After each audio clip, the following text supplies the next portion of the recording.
Seeing someone in the Discord saying the stream tonight should be a good one. I don't even know who it is. Moz in Discord. So there's obviously some people itching to fucking watch our misery.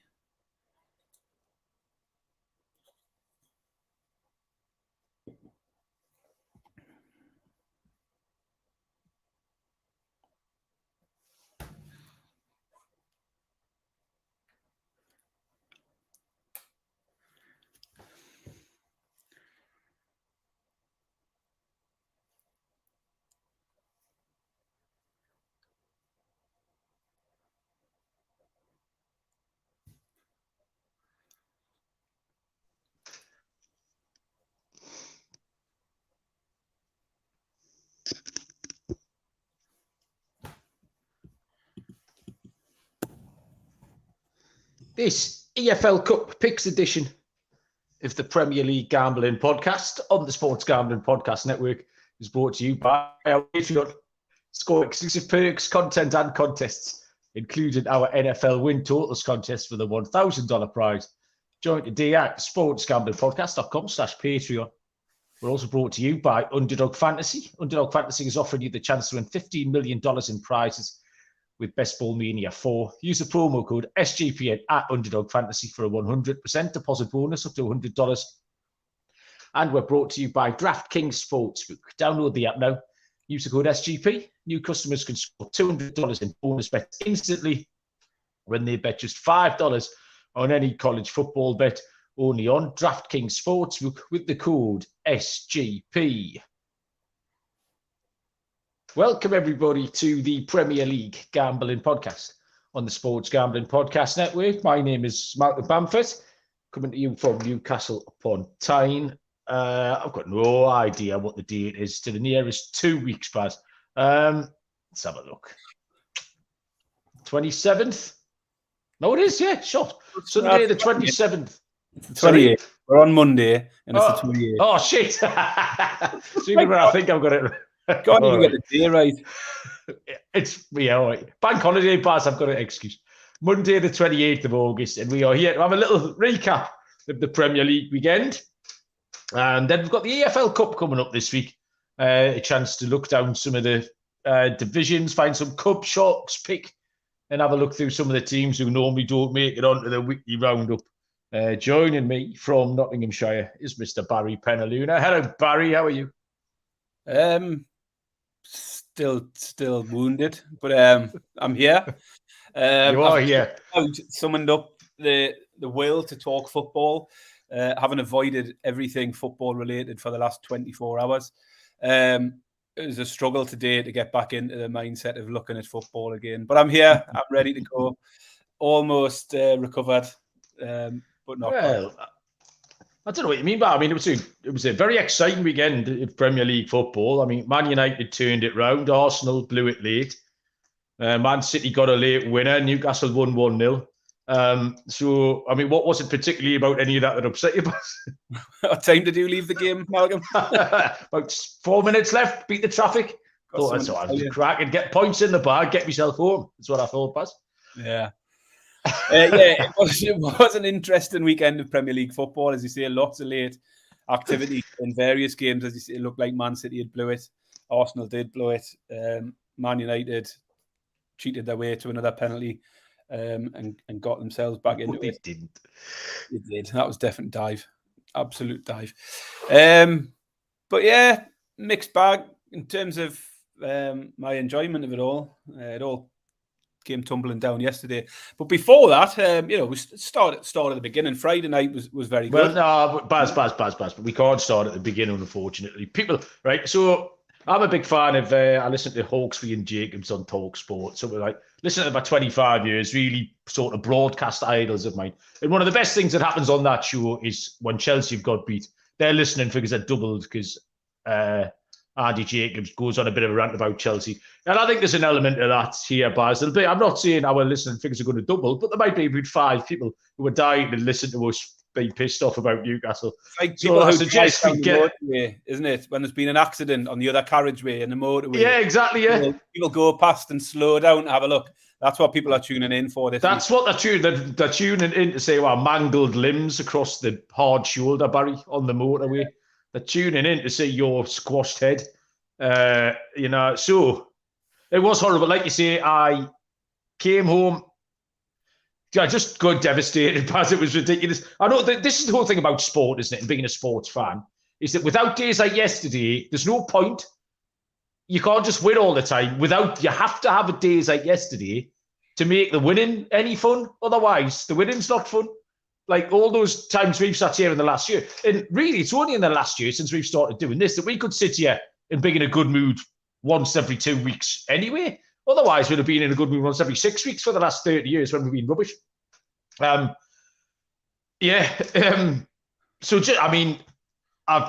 got home early last night. We went to the pub after the game. Everyone's just sitting in silence, but you're among your own people then. It's me, Simmers, Tiger, and Andy. You know no one's going to get at you. And it was that sort of gallows humour. You're just sort of shaking your head, and it was almost funny. It was that bad. And then I got a lift home. I'd said in the morning to Bob on the way to football, I said, this is my least favourite day of the year. He said, why? I said, because something terrible always happens. I said, I don't mind playing Man United. Liverpool and Man United are the two teams we hate the most. But I always feel like we can beat Man United. Again, we often do. And last year, when we beat them 2, we knew we were going to win that game. But the Liverpool game, I said, Bob, something terrible will always happen. I told the IT department the same thing. I was lifted to town in the afternoon. And then when she came to pick us up, first thing I said, what did I tell you this morning? Something terrible will happen. And sure enough, something terrible did happen. So I say I was in bed by 9 o'clock last night. I came home, grunted at the family, and then just went to bed. Turned my phone off all day. I haven't turned my phone on about an hour ago. First message I saw was off your brother, saying exactly how I was feeling today, that he'd avoided the TV, the radio, he'd avoided everything. And now he feels a little bit better, because it will go away. I remember the last time I felt like this was after the cup final, but it's gone away. I didn't feel like that last Friday. It's gone away. The time before that was probably Liverpool last year. But it goes away, and I feel better now than I did exactly 24 hours ago. We can go through the actual game itself, Baz. I did the same thing, Malcolm. The second the whistle blew, the telly was off or turned over, because I didn't want to see any reaction after the match from anyone. Wasn't interested in that. I kept away from Discord because I knew people on there would get on my tits. I kept away from Twitter because I knew it would be full of fans of other teams who would get on my tits, and fans of our own team who would have ridiculous overreactions that would also annoy the shit out of me. So I kept off all of social media for about a day. I came back on this afternoon. And there enough, all the messages that you would have expected to see yesterday, that would have made me really angry. I was less angry today, so I could face up to it. I didn't get many. I got one off Moonaf in the pub. He just messaged me, hi. Social media stuff. All right. Yeah. I got one off Moonaf. I told him to fuck off, and I think he realised, and that was the end. That was the end of that conversation. 3 words: hi, fuck off. Okay, so that was the end of that. But you said you had some company, and you didn't feel very comfortable, Baz, after that. Yeah, so I had a couple of friends round to watch the game. One's a Man City fan, one's a Man United fan. So we all wanted Newcastle to win. Obviously, I was far more invested in it than they were. But I think as soon as the final whistle went, they probably felt a little bit unwelcome by my frosty attitude. And I'd promised to make them pizzas. I had the pizza oven ready to go. I'd made some fresh dough and everything. And they were like, if you can't be bothered now, Barry, it's all right. We'll just go home and get Clearly, we're made to feel very unwelcome. I was totally antisocial after that game. So they didn't stay for long last night. And then they went about 8 o'clock. I had a bath. I got out. I opened a bottle of wine and I binged watch a TV series just to take my mind off everything. I sat up about 1 o'clock watching a series. So I did about 5 hours on Apple TV last night. Just on the game itself, Baz, I thought that we fully deserved going 1-0 up. There was a couple of issues. You've got the possible red card for Trent, and you've got the red card for Van Dijk. And then we score. And because we didn't get a second immediate, we hit the bar. But at half time, they then formed a plan. In the plan, it was very fine margins is what they had left to work with, because their plan was to let us have the ball. It was immediate. We kicked off the second half, knocked it back to Botman, and they just stayed where they were. Salah, normally they'd break and press. They just sat. And that was within 2 seconds. I thought, all right, here we go. This is what they're going to do. It was obvious. And if you play a plan like that, you've then got to hope we don't score. You've got to carry a little bit of luck. You've got to defend properly. They did all that. We hit the post again. We didn't really make many chances. And then you've got the opportunity with 15 minutes to go to change it and try and nick a point. And that's what they did. And everything they had, it was like winning heads or tails like 5 times in a row. And they did it. And then they made the changes. And then even when they equalised, I'm like, fucking hell, they've nicked a point here. How have they nicked a point? And then, obviously, the second goal is just absolutely unbelievable. Like, and what made it 1,000 times worse, Baz? I messaged you trying to elicit a giggle out of you after the final whistle when I messaged you. Do you want to know who's a good player, Baz? The answer is Darwin Núñez, and you just replied to me no, and that was the end. I left you alone after that as well. But I mean, having said on the show, I had to apologise to Bob for shouting at him when he said, "Why have you got Darwin Núñez in your team?" You laughed at me. I took him out. I mean, you couldn't make that shit up, could you, Barry? Like twice. In any other game, he puts both of them wide of the post. In any other game, it was like I think you hit the nail on the head. They hit heads or tails 5 times in a row. Everything that had to happen for them happened. I mean, the first goal, just really unlucky. Botman hits him on the arse, hits him on the back heel, and lands at Darwin Núñez's feet. Then we get a freak injury to Botman, which means he's not there to defend the second goal. And Byrne has a bit of a nightmare with that one. I thought Botman was outstanding yesterday as well. Yeah, he really was. Until that point. So really unfortunate to have lost him. But we did. It's such fine margins, isn't it? Because Almiron's forced Alisson into an amazing save to keep him out. Whisker away from scoring when he hit the post. And Barnes should have done better when he was through. He should have slotted Wilson in. And that, again, if we'd gone 2 up, that was it, I think.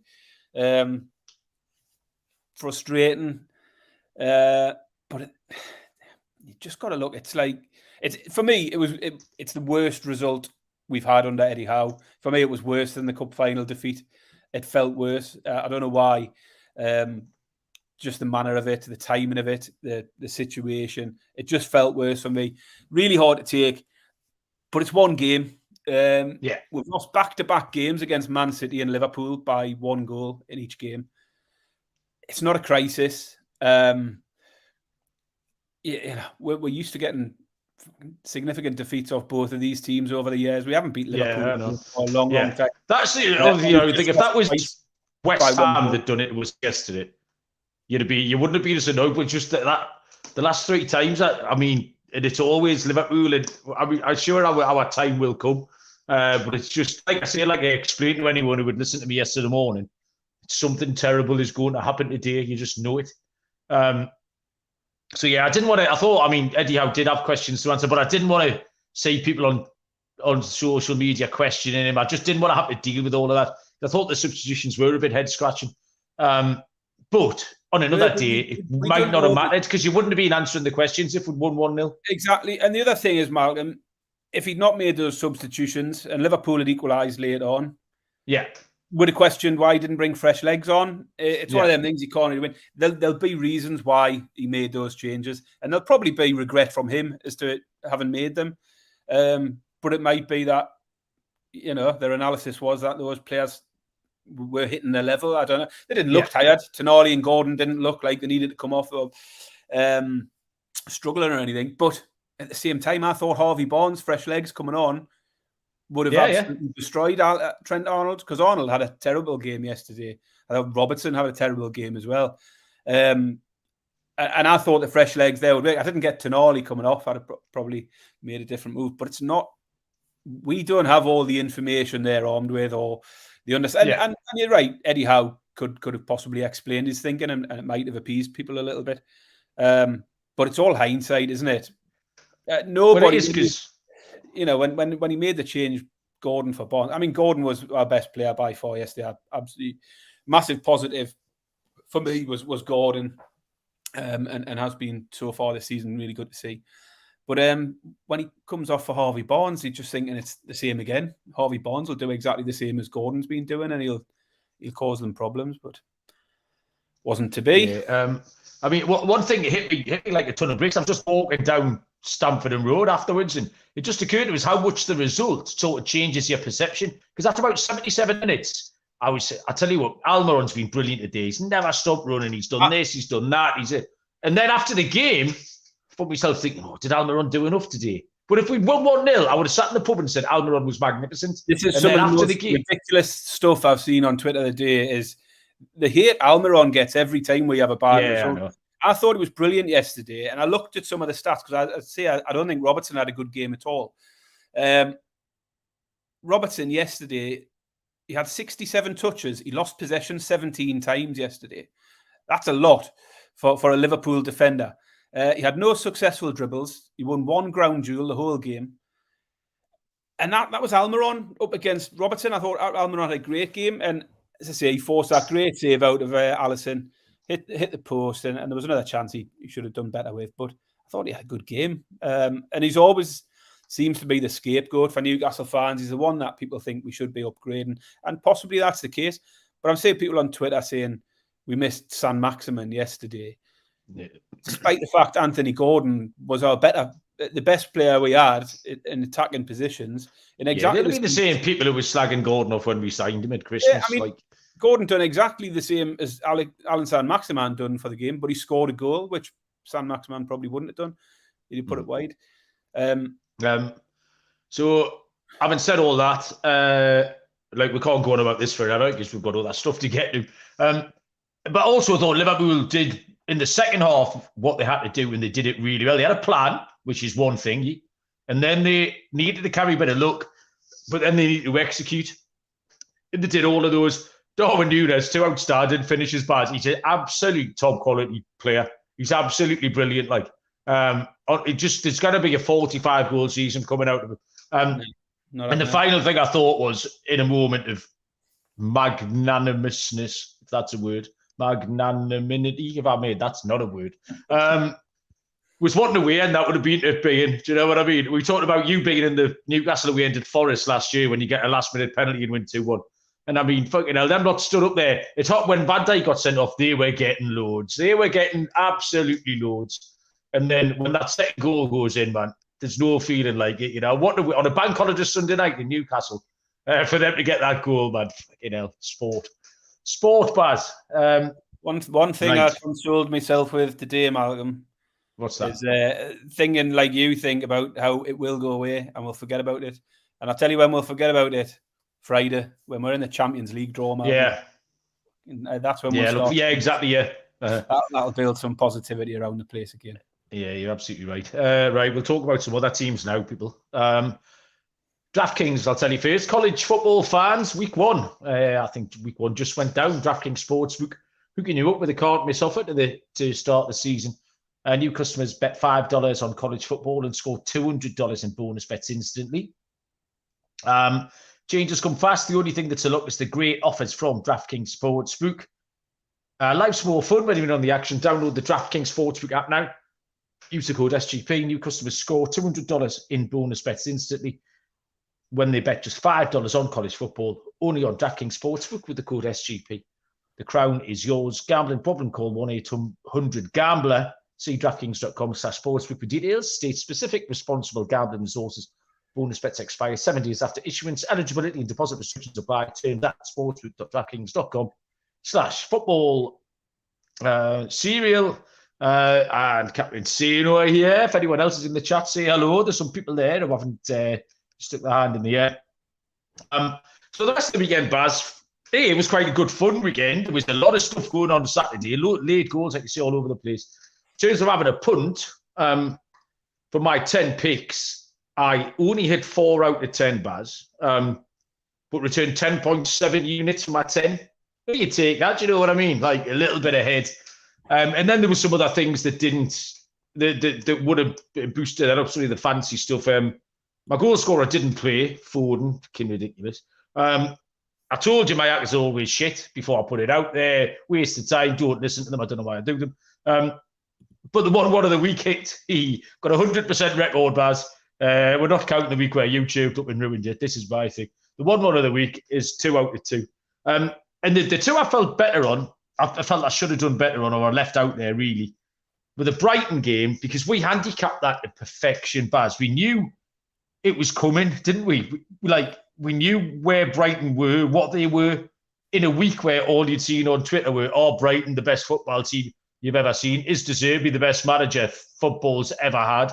Like, they're going to win every game 4-1 for the next 100 years. We were like, no, they're going to get beat very soon. And they did. And I went with cards. Couldn't have been further away. That might have been one of the most dog shit picks I've ever made. So to handicap the game correctly, you handicap that team for the last 2 months in previews and all sorts, and fuck it up so bad it was disappointing. And the other one was Newcastle, because I had Newcastle to win, and they should have done. And even a second goal, we would have got the cheeky payout.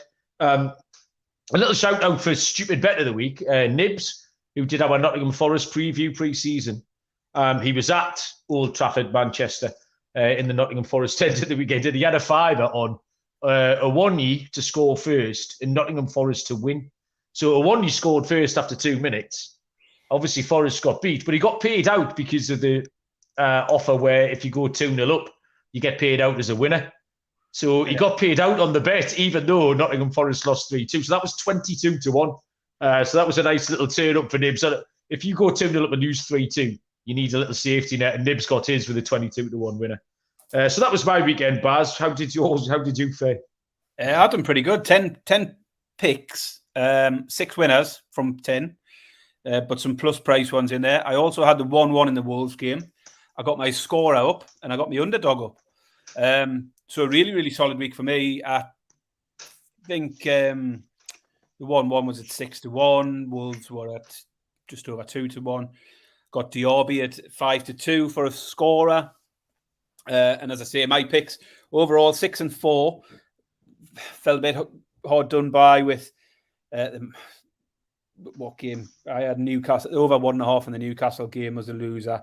Arsenal to score 3 or more. I thought would have had a better chance. That felt a bit bad. A couple of trends I've picked up though, Malcolm, over the 3 weeks. Hit me. Friday night games. I am 3 for 3. 100%. 3 winning picks, and I've had 2 scorer picks on a Friday night, and both of them have won. So 5 from 5 in total on the Friday night stuff. So keep listening when there's a Friday night game. I'm doing good with those. And scorer picks, I'm unbeaten now. I had Kane in the first week. He was a push because he didn't play. He didn't. He left. I think he hadn't played the first game. And then I had Awoniyi and Diaby this week. So doing all right on my scorers as well. Underdogs are doing quite well. And overall, I think it seems to be the 3 p.m. Saturday games between us, Mal. We seem to have a good little... Yeah, that's my zone. I'm shite everywhere else. Stuff around it. The Sunday, it's always a bit hit and miss. So Saturday 3 p.m. seems to be sitting there. I think all 3 weeks we've been sitting there. Second half, looking at potential sweep. I faded Man United. I took Forest on the handicap plus 1.5. That came in. I took Brentford Palace unders and 1-1. That came in. Took Wolves to win. Took unders in that game. Win. These were all 3 o'clock games. The only 3 o'clock game I didn't get was the Arsenal over 2.5. Otherwise, I would have swept those games, and that would have been a nice afternoon all in. But good week for me. Really good week. Happy with it.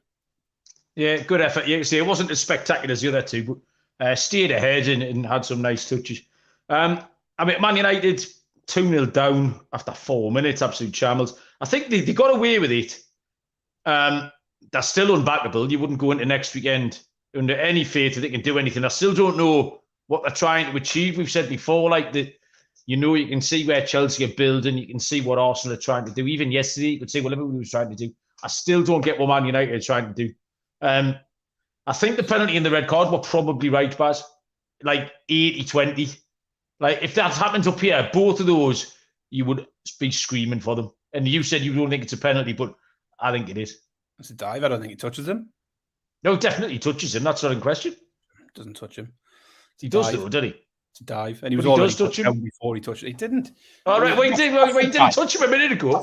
Rashford dived. He didn't. I've just told you. He did touch him. Don't be talking shit, man. But he did touch him, didn't he? It was a dive. I'm not going to keep going on like this. We could do this for an hour, Baz. Good listening for anybody, but it was a dive from Rashford. Absolutely. If anyone wants to put dive or touched him, he definitely touched him. Right, so we'll leave that there because you're talking bollocks. Arsenal, flaky, as we kind of predicted. Aaron Ramsdale keeps scoring like a 4-year-old, as we very well knew. So, yeah, what did you make of any of that? I said the Arsenal game frustrated me a bit. I took Arsenal to score 3 or more, but I did, in my analysis of the game, I said I was really, really tempted with Fulham plus 1.5, same as I did with Forest in the Man United game. Yeah. Just because Arsenal they hadn't been blowing anyone away in the first 2 games. It said that, they'd won both of them by a single goal. And against teams where, they haven't come across anyone decent yet, have they? So, yeah, really frustrated with myself because that was the thing that stood out first of all. And then I talked myself into the Arsenal goals for all the reasons you mentioned on that show about, how many they did score at home against teams like this. But, there's question marks over Arsenal still at the moment, I think. Havertz is starting to get some grief already. Yes, that's good. Fans of Arsenal, fans of other clubs. I thought Havertz had to leave Chelsea, and it might have been a good move for him, but the jury was always out. And it's one of them moves where if he doesn't find form quickly, it'll go very much the way it did at Chelsea, and he'll just spiral into a nothing player there. Arteta seems determined to piss about as well. The defensive situation's ridiculous, isn't it? Party playing back. He's doing the right back who comes into midfield thing, which Man City... And I know nothing ever changes by staying the same. You have to do that. You have to tune your players and you have to freshen things and go. I said about Newcastle, I don't want Newcastle to change when we talk to Gravesy about them going 3 at the back and stuff like that, because what we've done is right. But equally, you can make it easier to play against. I've seen people say today that like Liverpool yesterday, it worked Bruno out. Bruno's been less effective if you let him do this. And I didn't believe I was reading it because it was all tactical word salad. But that maybe Arsenal have had to try some stuff. But I just don't really get it, and it hasn't quite worked. Yeah, it's a strange one, isn't it? As I say, one thing I'd said in the preview show for Arsenal beforehand was a big key for their success last year was that trio in the middle of Xhaka, Partey, and Odegaard, and they've let Xhaka go. They've replaced him with Declan Rice, all well and good. Yeah. But then they've moved Partey out of there and put him in at right back. And it just doesn't seem to be working. I don't get it. I don't know. But I'm sure he'll change back soon enough. But yeah, jury's still out on Arsenal. Serial's asking if anyone's made the tit list. Well, I'm going to come on to that, Baz. I have got a tit list chat to come. Nick, it's just, hello, Nick. How you doing? Saying well done for taking it on the chin. It wasn't easy, Nick. I'm going to be honest with you. A lot of what I was thinking about the last 24 hours has been what you're going to come on the show and say. You see, you can't sit here and laugh your cock off when other teams are getting beat the whole time and then not when you do it. So it's one of those. Brighton, Baz, we absolutely nailed the handicap. The overreaction to them was wild. So what people were doing were looking at Brighton on one game and then deciding that's what they were. What Brighton are is this 3-game sample, which is win 4-1, win 4-1, get done in at home. And then a various combination of all that stuff. So that 3 games, that's what Brighton are. There you go. That's what Brighton will give you. Not that before one every week. Exactly what I've wrote down. Yeah, I wrote down, I thought West Ham were good. We've definitely, got to move them up I was thinking, how the NFL have the power rankings. Yeah. When we had our projected league tables at the start of the season, West Ham would be one that are moving up the rankings. Because we knew we'll get one. We'll get one here, Baz, next to Keegan. One of them league ladders. We'll get a league ladders thing. I'll get the bear to make one this week. That's what we'll do. Yeah, so we both said in the build-up, didn't we? We said Brighton were just being built up too much. The bookies has gone a bit far with the prices. I took West Ham on the double chance. I wasn't bold enough to take them outright. I wish I had been because they were a great should have just taken one bet, Baz, really. Yeah, I know. But I'll continue to oppose Brighton in spots like this where they are so short priced. They are great at times. They go on these runs where they catch everyone's attention and everyone gets really excited. But they're capable of this result. We're seeing it over and over again. Towards the end of last season, they lost 3-1 to Forest. They lost 4-1 to Newcastle, 5-1 to Everton.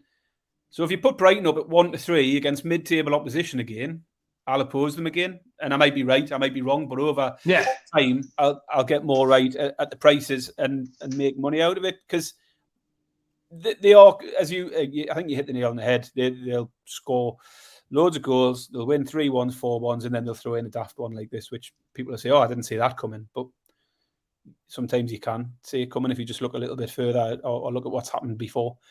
West Ham have been good. Yeah, good luck handicapping Brighton v Newcastle next week, because that could be 5-0, 0-5, or anything in between. Sitting here right now, you might as well just put the bets in a hat and pull one out.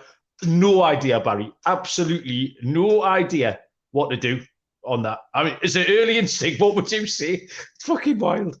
I'm Newcastle. We do all right against Brighton, don't we? Yeah, right, fair enough. I think I haven't looked at it yet, Malcolm. The final team to look at, Baz, just will make us feel a little bit better, Baz. It's little victories, isn't it? Everton, holy shit. I'll cover Everton again soon. We've got them in EFL Cup action. There might be some positive news there. I don't know. You've probably gone against them. We'll see. They lost. We both tipped Wolves. I tipped the unders, and it was just never ever in any doubt at all. So I took the unders and I took Wolves in that one. Should have doubled the two of them up really and pushed that up a little bit. They continue to create chances, Malcolm, and they just can't take them. I mean, Onana's was the tiniest offside margin you can have, wasn't it? Yeah, that was narrow. The save, is it Saw in goal for Wolves? Yeah, outstanding save as well. It was a great save. I mean, that was absolutely amazing. So it's one of them where they are not getting the rub of the green on all of the sort of marginal calls and marginal decisions and things. Nothing's going their way, and that's what happens when you're down that end and things aren't going well. These things seem to happen to you. What I've got written down, Baz. The worrying thing is, Malcolm, they had an easy run. They had an easy start of the season. Yeah. Fixtures wise, when we had Dave on to talk Everton in the preview show, it was a 5 or 6 game streak at the beginning of the season where you thought this could help them because they've got a really, really favourable start. They're now 3 games in and haven't scored a goal, haven't got a point. Massive concerns there for Everton. My note here, Baz, is why is Jordan Pickford always in the goal? Like, what's he doing in there?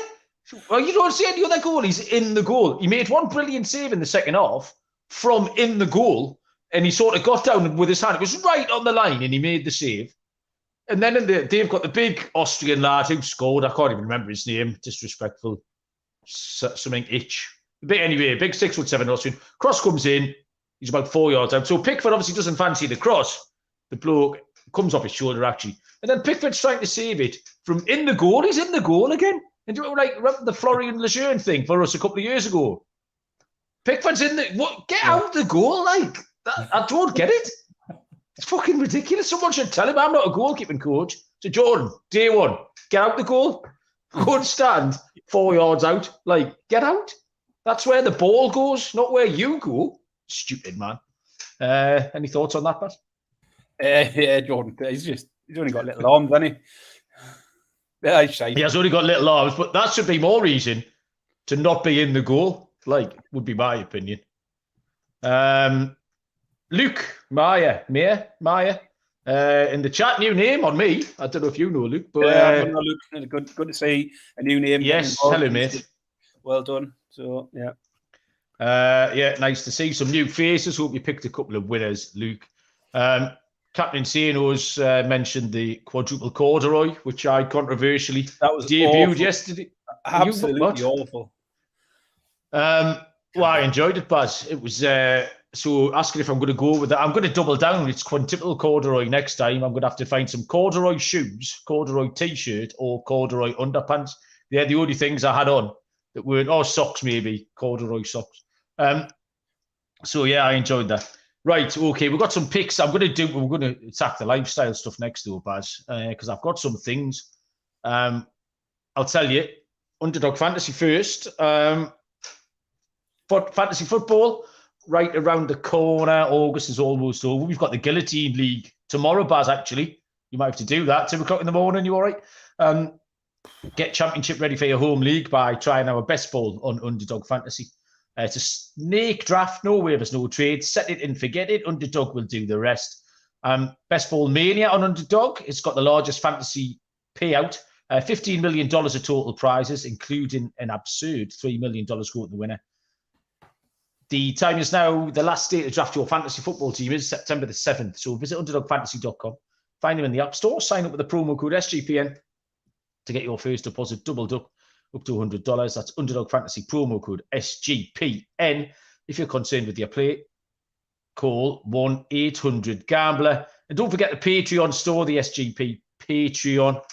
You've got the NFL Win Totals contest, got a $1,000 first prize. The Patreon Pick'em is all week one college football. It's a great way to support the network. Join at sportsgamblingpodcast.com/Patreon. That's sportsgamblingpodcast.com/Patreon. Right, lifestyle, Baz. Here's some things.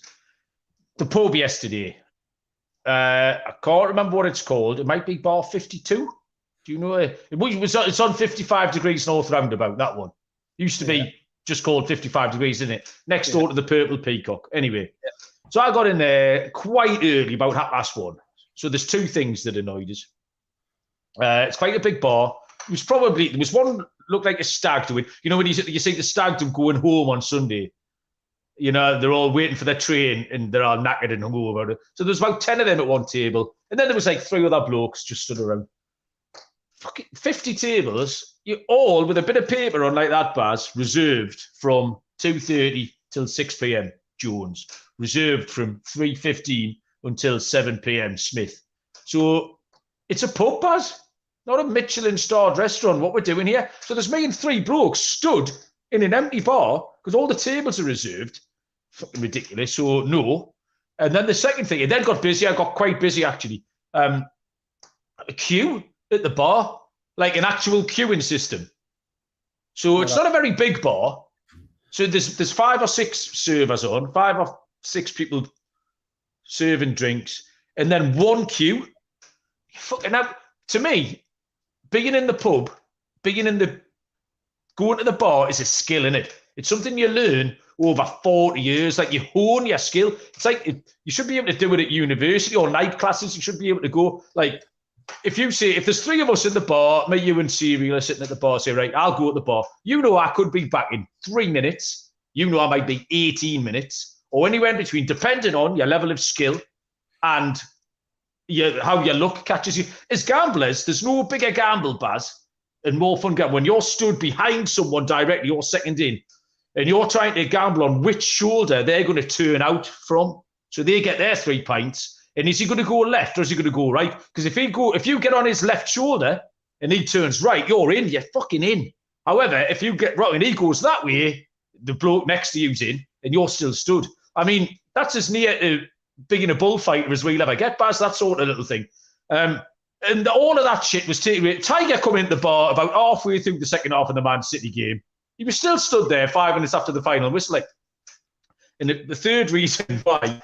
There was loads of women in there, which is fine. Absolutely fine. Go to the pub, have a lovely time. It was bank holiday. Bank holidays in Newcastle, a famous drunken weekend. There was loads of birds out, Baz. So loads of them in the queue. But they just get themselves a drink. At no point has Rachel ever said, I tell you what do you want, lasses? I'll get them in 5 pints. Like, Rachel's not got the ball, but Rachel's got to get herself a drink. And Lisa's got a drink. And then Amanda goes and gets. They all come back with 1 glass of Prosecco each. Like, get the round in. Like, so, yeah, I was furious with all of that, Baz. Any thoughts? The table reserve thing is definitely a London trend. I've been around London before on a Saturday night. Same situation. You go in an empty bar and every table is reserved from 8 o'clock or 9 o'clock and you can't have a seat because somebody will be coming in the next hour, possibly. Probably won't because they've probably reserved the table. Yeah, that's garbage. I'm not queuing at the bar either. We had a bit of that at Wembley the other week when I was down for the Community Shield. But it was a longer bar. There was sort of 5 barmen and 5 queues coming off. And again, that's not normal behaviour, that. And yeah. Hard, I can understand why you'd be annoyed, Malcolm. Just don't go back there. There's lots of balls you can shoot, like. And possible for the tit list, Baz. I can't put Jurgen Klopp on because it would look like sour grapes. Yeah, if we'd won that game, exactly is that how you feel? Yeah, I thought the same. I thought it just looks like sour grapes. But he was an absolute tit all game yesterday. I said to you, the new rules about clamping down on tittish behaviour in the technical area didn't exist yesterday because he got away with everything. And then the new rules about adding loads of time on at the end of games didn't exist yesterday. No, not yesterday. Where we got 4 minutes in the first half, 5 in the second. I mean, the first half, it took Van Dijk about fucking 4 minutes to realise he had to leave the pitch on himself. But yeah, I agree. Don't want it to look like sour grapes. Klopp has avoided it for one more week. And someone my nomination, Baz, is... it hasn't. No, not yet. I didn't really watch that game, so he didn't get on my radar much. Would be Mike Dean, Baz. So Mike Dean, the referee, who's now retired, so he's now doing some telly stuff. He admitted last year that he didn't send... It was the hair pull. Someone pulled Cucurella's hair. It was Romero on Cucurella, wasn't it? Yeah, Tottenham, Chelsea. But he saw it, and he didn't send the referee over because the referee, he felt a bit sorry for him. The referee had a bit of a tricky game. He said he's been mate. I didn't want to cause him any more trouble. So I just didn't bother sending him over. Which in itself, that was a ridiculous thing to say because that's not really why the Premier League doesn't exist for you to decide what you want to do by your mate. However, he then comes on telly at the weekend and they ask him to explain himself. And he's explaining himself like he's doing you a favour. Like we should all be grateful to him for explaining himself. We should all say, I'll tell you what, Mike, what a great bloke you are. What an honest, lovely man. So they would say, what happened, Mike? And he said, well, listen, I hold my hands up. I made a mistake. I shouldn't have done it. But, you know, the buck stops for me. I hold my hands up. So, all right, Mike, but why did you do it? Hey, listen, I've said it was a mistake. I've said it was my fault. I understand that. All right, Mike, but why did you do it? And he said, the biggest problem I used the word mate. And what I meant was my work colleague. Like you might say to me, like Captain Insane was my mate, but I've never socialised with him. I've never been out with his wife and my wife for dinner. But you just say, oh, my mate's down the pub. He said, I just used the wrong word. So that's probably why it's got all this press coverage. Okay, Mike, but why did you do it? It was just fucking word salad. He never, ever answered the question. Like, but you could tell he thought we should have been piping him off for coming out and saying, like, oh, well done, Mike. Thanks for coming out and being such a lovely geezer about it. It was absolutely horrendous. And Nick said it's Mike Dean's world. We all just live in it. I mean, fucking hell, man. Baz, Mike Dean on the tit list? You can stick him on the tit list. I think we'll come up with a stronger tit list at some point. But number one is... but that's right. I can't believe we've made it to week 3.5, Baz. We're going too soft, we're going too soft. We've been very stoic. We're both itching to get Arteta and Klopp on. Yeah, Arteta and Klopp. If you'd taken if I'd given you the over under of 3 weeks, you'd have smashed the under, wouldn't you? Absolutely smashed the under. Yeah. But for now that they're off, they're fine. Right. Okay. I've got 2 other lifestyle things to talk about, Baz, but it's 43 minutes, and we really need to get this EFL Cup rubbish out of the way. Let's make some picks. Right, the EFL Cup is on Tuesday and Wednesday, round 2. We have all the lower league teams, the Championship, League 1 and League 2 teams that survived round 1. And we have the Premier League teams who aren't in Europe. So 13 Premier League teams, I think, maybe 12, something like that. So there's quite a lot of good games, Baz. Games are on, like I say, majority on Tuesday night.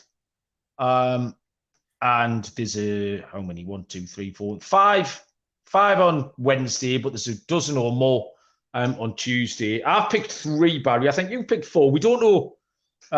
We know we've got the same. We've picked 1 game the same, but other than that, do you want to lead us off, Baz? What you got? Yeah, I think we might have 2 games the same, but we didn't. Didn't consult on it, did we? We just both went out and picked our picks for the EFL Cup. So if they are the same, it'll be interesting to see if we've gone the right way. But I kicked off with Swansea v Bournemouth. Bournemouth have been a little bit disappointing so far, sitting on just 1 point from the first 3 games. They'll be a bit disappointed with that. But they have had a tricky set of fixtures. They started off with West Ham, got a draw there. And then it's been Liverpool and Spurs. So they've only got 1 point, but they played 3 teams who are unbeaten at this stage. So things aren't necessarily all doom and gloom. They come into an away game here against the Championship opponents, which you'd normally think might be a tricky spot for a Premier League team. But maybe not here. I think Swansea haven't had a great start either. They finished last season really, really strongly. They were on a 9-game unbeaten streak at the end of the season. But they lost Russell Martin, their manager, to Southampton. It took quite a while for that deal to be done. I think they were in limbo for quite a while over the summer. It took a while to get Mike Duff to come in. And they've started winless in 4 games. They've got 2 draws and 2 defeats. So they're not in great form themselves. And I think this could be a good spot for Bournemouth to get a bit of a morale-boosting result, kickstart the season here. And I can get Bournemouth at plus money, 13-10, plus 130. It's a price I like. So the pick for me, first pick, is Bournemouth to beat Swansea at 13-10, plus 110. Yeah, they sold Joel Pirro to Leeds as well. The Peruvian kid was he was their best striker. Harrison Ashby scored a great goal for Swansea at the weekend. There's just loads of lively dogs in this. There's no extra time to go straight to penalties. There 100% will be 3 or 4 shocks. Big price dogs win in this round, but you've just got to try and fetch him out. Team news is key. Have a look at the team news, because historically, going back 4 or 5 years, Premier League teams would change everybody, and sometimes even Championship teams. And it doesn't happen so much now. A lot of teams will roll out their strongest team. My first pick, Baz, it's all Championship. It's Bristol City against Norwich. It's tight on the books, just over 6-4 Bristol City. A little bit bigger than that, Norwich, and the draws plus 250. And my bet's going to be the Norwich team total, Baz. Norwich have absolutely thrown out the traps this season. They've scored 13 in 4 games. They've scored 2, and that's not like 1 7-0 humping. They've scored 2, 4, 3, and 4. 2 away games in the league, Baz. They've scored 4 goals in each. It's just a really good habit to be in that. And I couldn't believe the price, Baz. The Norwich team total over 1.5 goals is 11-8 plus 137. For a team who played 2 games and scored 4 in each. Bristol City, bang average. They're just a middle of the table Championship team. They've 2 home games, 1-1 draw with Preston, and lost 2-0 at home to Birmingham, who are going well. Like I say, the habit that Norwich have got at the moment, I don't see why they won't keep scoring goals. And it was an incredible price. I'll take the Norwich team total over 1.5 is 11-8 plus 137. Yeah, I like the sound of that one, Malcolm. Yes. Definitely one I'll have a look at. Next up for me was Bolton v Middlesbrough. I don't know, did you pick this game as well? No. Oh, that's good. We've only got one similar then. So yeah, 2 teams contrasting fortunes here. Middlesbrough sitting on just 1 point in 4 games. We both tipped them to win the Championship, Malcolm. They haven't got that off to a good start. 4 games, they've conceded 9 goals in 4 games as well. Bolton, on the other hand, in League One, find themselves in 3rd place on 10 points from 5 games, having scored 10 goals in those 5 games. Middlesbrough failed to keep a clean sheet. 5 competitive games now. They conceded in the EFL Cup as well as in all of their 4 league games. It's a tricky game on the road, but I think it's one where they'll be itching to get their season up and running here. And I like the goals here. It's a little bit short, over 2.5 goals. Bolton v Middlesbrough. It's a 3-4, around minus 130. Okay. I'll leave the one that we've both picked, Baz, because I know we've both got an involvement in the Everton game. So I've got a big dog here, Baz. I've got a 9-2 plus 450 underdog pick in it. Oh, shit. I can beat that. Drifted, Baz, 11-2. Oh, you're going to nick my pick here, Malcolm. Oh, I bet you do. Right. Well, it was 11-2. It was 9-2 earlier on. So something's happened in the last 2 hours. The pick is going to be Reading. It's home to Ipswich. Malcolm, man. Is that your dog? What you're doing this. I've got it all. You told me you didn't have an underdog, and now you just pulled one off. When did I tell you that? You did. You said you had 3 games picked. Oh, right. So the double dog player turns out on the show, everybody. Fill your boots. Reading are 11-2 with home to Ipswich. The draw plus 320. Ipswich around about 6-4. Shorter than that, nearly 2-1 on. So Reading are sort of halfway up League One. Ipswich have started really well in the Championship. Reading have kept clean sheets in the last 2 home games, albeit against Stevenage and Cheltenham, who were kind of 2 favourites for relegation. I think we put them both up for relegation at the start of the season. Ipswich have won 3 games by 1 goal in the Championship and then lost 4-3 at home to Leeds. And I just think Ipswich are going to prioritise the league a little bit. They haven't got a big squad. And because they've started so well, Ipswich were everyone's kind of dark horse for promotion in this league. They were sort of hanging around the 10-1, 12-1 mark. They were 4th or 5th favourite. And because they've started well, I think they're going to see this as an opportunity to keep going. And I do think they'll prioritise it. I think if Reading defend properly, then I think they can nick it. 11-2 to win the game. What was that, a sneeze, Bat? No, I've just kicked something over. All right, wow.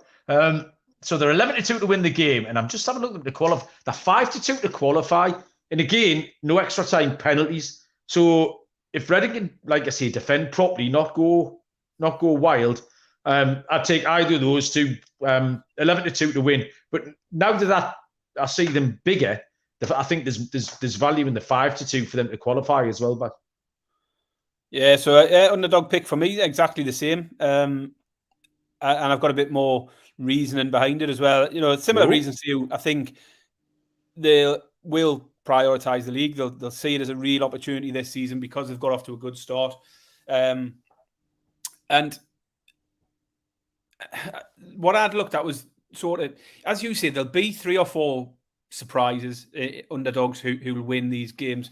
And I sort of looked at this round last season and some of the earlier rounds last season. So, for example, Burnley, who were flying high at this stage last year in the Championship, 2nd round, they got beat 3-0 off Shrewsbury. That's the sort of thing that happened when a team's focused purely on the league. You look at Ipswich's record in this tournament. Last year, they went out in the first round to League 2 Colchester in round 1, so they didn't even make it this far.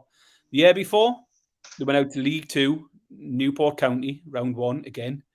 And you actually have to go back to 2015, 9 seasons ago, since Ipswich made it past the 2nd round. They've only been in the 3rd round once in the last decade. And that's got all the hallmarks of a team who aren't going all out in cup competitions and are focused on the league. So Reading to beat Ipswich at 11-2, plus 550, underdog of the week here for me. Yeah, I love that, Baz. You look at the history in the cups, they don't go far in this EFL Cup. And we might be wrong this time. But, you know, because Ipswich are probably the best team they've been for 10 years as well. You've got to factor that in. But they don't have a good record. And as I say, they're regularly getting beat off lower league opposition in this round or in these early rounds of this cup. So no reason why it can't happen again. It looked great value to me. Yeah, okay. So we're in lockstep there, Baz. Josh Vance, hello mate, how you doing? Josh has chipped in saying he enjoyed the tips this week. So thank you very much, Josh. He says he missed the stream. He's still got time to hit the thumbs up though, Josh. Everybody who's in should be hitting the thumbs up, and don't forget to leave the reviews still. We're trying to fetch out some EFL Cup winners. So Doncaster versus Everton, Baz, I think we've both landed on, and I think we both might have the same pick here. So as much as we've taken the piss out of Everton this year, it's not because, well, it is because it's funny, and we don't like them. That's entirely why it is. However, Baz, we're also in the business of picking winners, and there's some things here that are just mispriced, and I think can give us an excellent price for it. Doncaster here is 6.5 to 1 to win at home. The doors 4 to 1. Everton are near sort of 1 to 3 minus 300, that sort of mark. Now, Doncaster Rovers are 92nd in the league. There are 92 teams in the EFL. Doncaster are sitting 92nd out of all of them. Bottom of League 2. 1 draw and 4 defeats from the 5 games. Now, yes, Everton are shite. However, I think Sean Dyche will be fully aware that he can't handle another defeat. Like, he's got to try and do something. He's a bit old school as well. He'll be absolutely of the mindset. Let's get these players out there. Let's get a win. Let's score some goals. Let's breed some confidence. Even if he makes a change or two, I don't know how many changes they can make because they've got no players for a start. Even if he sticks a bench player like Mopi in, that should be enough. I think Yusuf Chamiti, the new kid, apparently looked quite lively, according to some Everton fans, when he came on at the weekend. So he might play to get some minutes under his belt. On the Asian handicap here, Everton -1.5 goals is +105, 21-20. I can see Baz laughing. It looks like he's got the exact same pick. Plus money for Everton to win this by 2 goals or more. And Everton haven't been conceding goals either, by the way. They got humped at Villa, but 1-0 to Fulham, 1-0 to Wolves. Doncaster are going to find it hard to score. So if Everton can get 2, and I think they probably should be good for more, because I can't see Daichi's off here. +105, 21-20, Everton -1.5 pass. Is that a team ride? It is indeed, yeah. I mean, for all the reasons you said, I just think it's a spot where Everton have to go out and try and breed a bit of confidence, as you say. And they are playing against currently the worst team in the league. They've as you say, 1 point from 5 games. They've also conceded 12 goals in that time. So it's definitely a spot where I can get behind Everton. As I said before, they have been creating chances. And against Premier League defences, they've struggled to put one in. But here, they're playing a League 2 defence. And I think -1.5. So the pick for me is also Everton -1.5 on the handicap, 21-20, +105. And I like my 3 main picks as a treble. I'd price them up with a treble. So that would be Everton to beat Doncaster, over 2.5 in the Bolton-Middlesbrough game, and Bournemouth to beat Swansea. And that comes in at just over 7-1, +730. So I'm quite happy with my 3 picks. I'll be trebling those up. And then the Ipswich Reading game, I'll be taking Reading as an underdog on its own in that one. But yeah, happy with those to keep me going. Yeah, me too, Baz. Just looking down the entire card, like you say, I think Gillingham look live. Away at Luton at 15-2.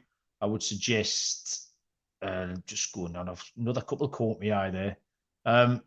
Sutton United away at Wickham at 7-2 would be a squeak. And Harrogate Town, it's home to Blackburn at +375. Or Lincoln City at Sheffield United as well.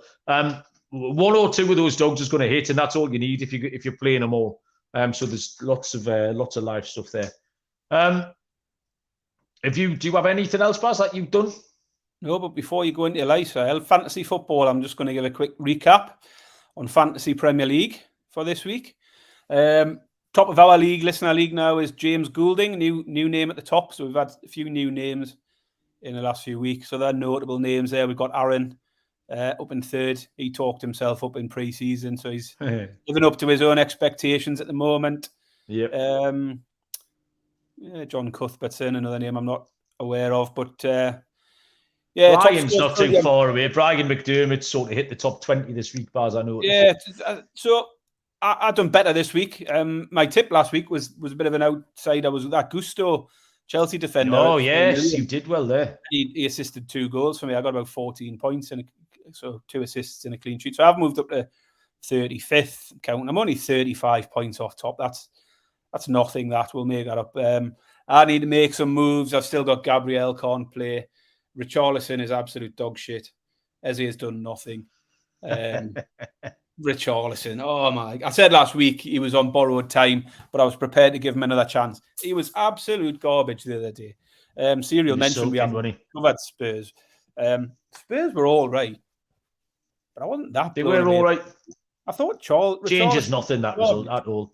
And Son was poor. I thought it was dead sloppy. He gave away loads of misplaced passes, and Son still doesn't look like anywhere near the player he was before last season.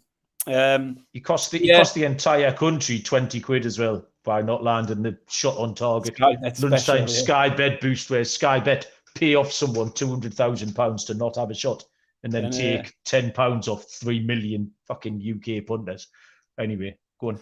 Quick shout out for Simmers as well, who listens. He was the highest game week score. He scored 71 points this week, so that was the highest score of the week for anyone in our mini league. But it's still tight, all to play for. Keep making your changes. Keep keeping on top of it. Don't think you're out of it if you're 50 points adrift at this stage, because there's a long way to go in this season in the fantasy Premier League. I got a green arrow, Baz, and that was my after having given up at 3:20 last Saturday. I steeled myself, and I thought, let's 4 or 5 weeks of green arrows, and then we'll see if we can make a charge. So I got a green arrow. Me reverse fade of Rashford and Fernandes. eventually scored some points because that dive and whatever else you're talking about. Right, I think that's it, Baz. We've smashed an hour when we said we weren't going to do anywhere near an hour because we knew we'd just keep talking about Newcastle. It's cathartic, Baz, is what it is. When we come back on Thursday, or are we doing it Wednesday? Wednesday. All right. I'm going to say when we come back, we'll know what the Champions League draw is, but we won't because it'll be Wednesday. But what have you planned to take the day off, or what? What are you doing? Champions League draw? I'll work from home Friday, Malcolm, and I'll have it on the TV. It's on Thursday, man. Is it Thursday? Yes. Well, I'll work from home Thursday. I thought it was Friday. It's Thursday. What date's Thursday then? Is it 31st? I don't know. Yeah, I think so. I only know because it's payday. That's why I'm so aware of. You know, I famously don't know the date at any point, apart from payday. If you ask us on payday, Baz, I'll tell you the date every time. Like, right. I'll work from home and I'll tune in and get excited for a day. And thank you very much, Baz. I think we've talked through some issues here. We don't need a therapist just yet. Congratulations to Liverpool fans and Darwin Núñez in particular. I know he listens to the show. He's a big fan of my work. Thanks everyone who joined the chat. Josh and Nick, Serial and Captain Sino, everybody else who was in there. Francis, Luke as well. So yeah, cheers boys and girls. Thank you very much. Wednesday night then for picks. Ming and Baz will be fully healed by then and ready to go at it again. He did touch him. And we'll see you down the road. Cheers.